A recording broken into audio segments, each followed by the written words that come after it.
Bart Jackson with American Family Insurance. And I'm Steve Morgan with American Family Insurance. Today we're doing our June Safety Nugget. We're at Milltown Cycles here in beautiful, bike-friendly Faribault. Well, today I'm going to introduce Ben with Milltown Cycles. Here we are with Ben. And Ben, how long have you been in the bike business? I've been in the bike business 15 years now. We've been in downtown Faribault just about 9. So. Well, how do you like that? So I have a big inventory here. Does that mean that sales have been pretty good in Faribault? Absolutely. Yeah, we have a really big biking community here and a lot of places to bike and a lot of bikers. Yeah, I know we have a lot of great trails in the county as well as downtown Faribault. Could you tell us a little bit about bike safety? That's what we're really here about today. We're going to talk to you a couple just very basic things every time you go out for a ride you should do to make sure your bike is in good working order. They follow ABC. So first thing you want to make sure you do is squeeze the tires. Every time you go for a ride you want to make sure you have proper air in your tires. The B part of it, you want to make sure your bike has working brakes. Make sure nothing's loosened up or nothing's falling off. You're just going to simply grab the brakes, squeeze fairly hard, and make sure that they're working in good condition. The third part is going to be the C, or components. So going to make sure that nothing is loose. You're going to just grab the handlebars, make sure you can't twist anything around, make sure the seat is nice and tight. So ABC, so air in the tires, brakes, and then components.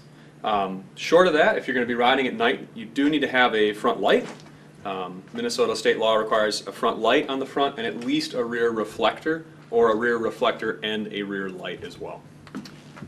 Yeah, I'll just say that as a biker myself, I've experienced almost all of these things going wrong. Yep. And so I myself do the air and the components and the brakes. And one of the things that a lot of people might want to know is that some of our fancy bikes, we have these quick release for the tires because we're changing them when they get flat.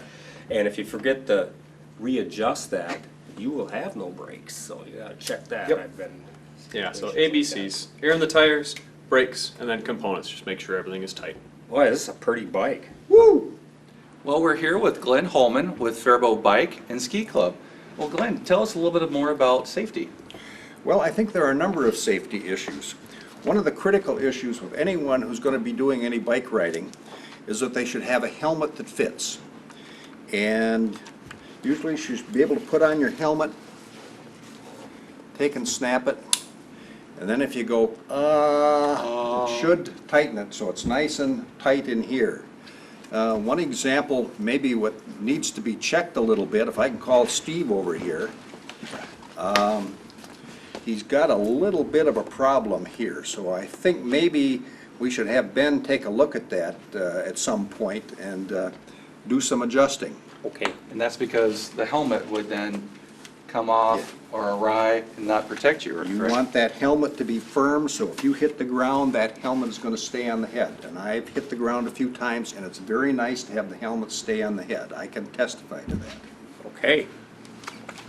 So, looking at a couple of other safety features, I think one of the things is just having some identification on you. As a personal preference, I ride with a band that has my name and some emergency information on it.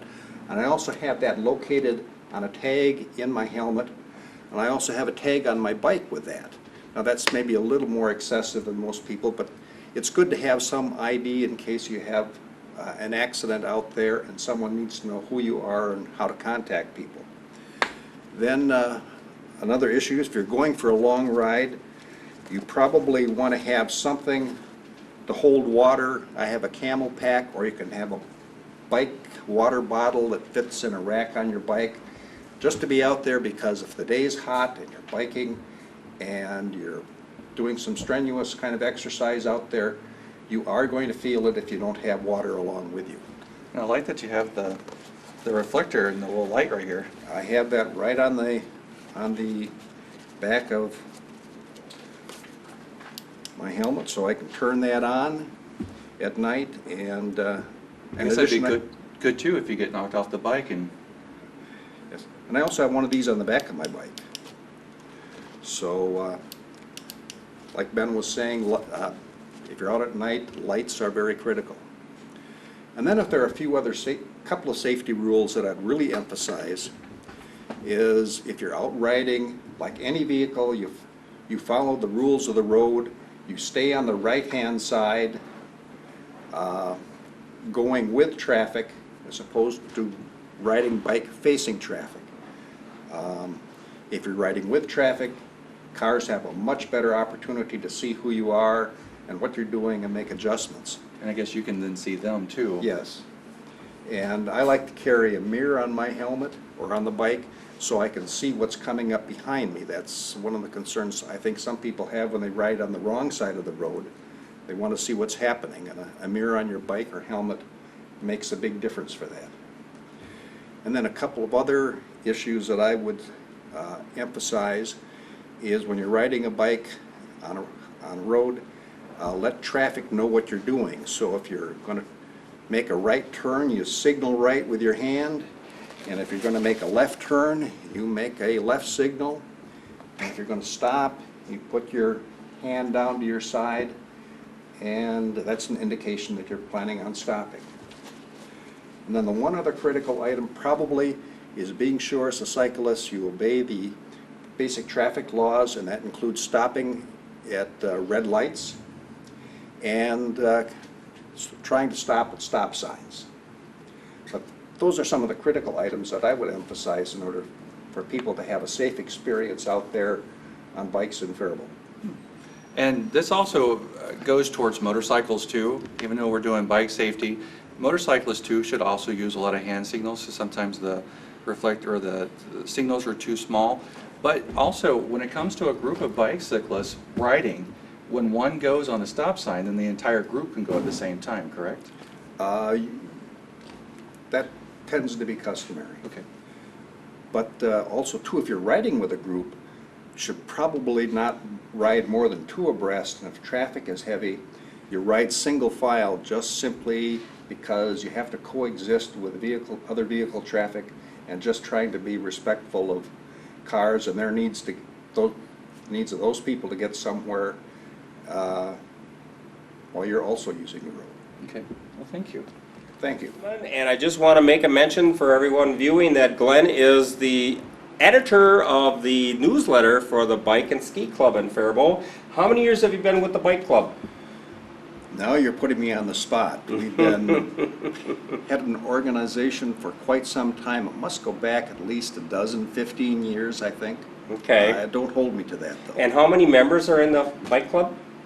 Generally, we have about 45, 50 members, and we're only part of the bikers in Faribault. There are some other very significantly important groups of bikers that aren't necessarily part of us. So there's a great number of bikers in Faribault itself. Because actually the Faribault Bike Club also is the Faribault Bike and Ski Club. Yes. And so there's a big contingent that loves to ski in the winter. And what trails do you tend to use? Well, we take responsibility for grooming the trails up at the Riverbend Nature Center.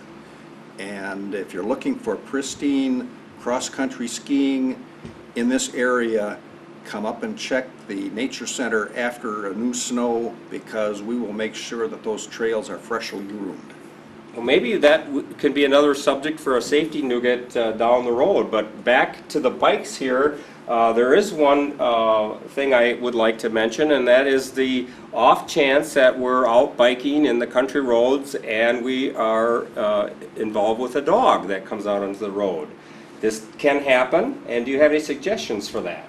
Well, if the dog is in front of you, I would make every effort to slow up. You never know what a dog is going to do. Now, I've not had very many experiences where a dog has been exceptionally hungry and wants to take a taste of me.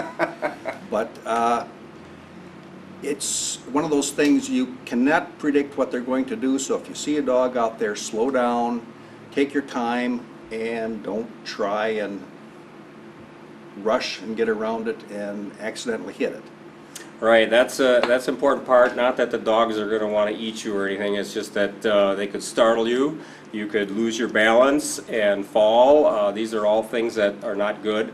So if this certain situation reoccurs, you might also want to consider finding out the address where this dog is located? It's probably a good idea to contact the police because maybe they can find out that the owner doesn't even know their dog is out on the road. It's being out on a public road is where all the danger comes into play. And thinking about dogs, another issue to be careful with when you're out on trails or in town is little kids on bicycles. If you're coming up behind them or coming towards them, again, it's a situation you never know what a little youngster is going to do on their new bicycle. And the best suggestion I would have is to slow way down and be well in control of your bike and what you're doing and how quickly you can stop in the event that that little youngster takes a turn right in your path. Or stops in front of you. Yeah, we've probably all Yes. had experiences like Yes. that. Well, I appreciate that, Glenn, and good luck with the Faribault Bike Club. And I know that there's been a lot of talk and a lot of things in the papers on trails, that the bike club is always supported with other people, and we wish you well for that, and thank you all your work and all the club members' work. And thank you for getting that helmet strap fixed. Very good. Well, thank you everybody again for joining us on our June Safety Nugget. And again, thank you so much to Ben at Milltown Cycles here in Faribault, and also Glenn with Faribault Bike and Ski Club. We want to say how much we appreciate their time and working with us. And remember, if you have any questions, you ought to contact Glenn at the Faribault Bike and Ski Club, or come down here to Milltown Cycles right here in beautiful bike-friendly Faribault. And if you have any questions, or you maybe just want some extra things to maybe go over with your kids about the bikes, these guys are here and they're here to help you. Thank you, everybody. Bart Jackson with American Family Insurance. Steve Morgan with American Family Insurance. I can barely get this baby going here. Oh, man. Oh, watch out. Watch out. Oh! Good thing I had my bike helmet on.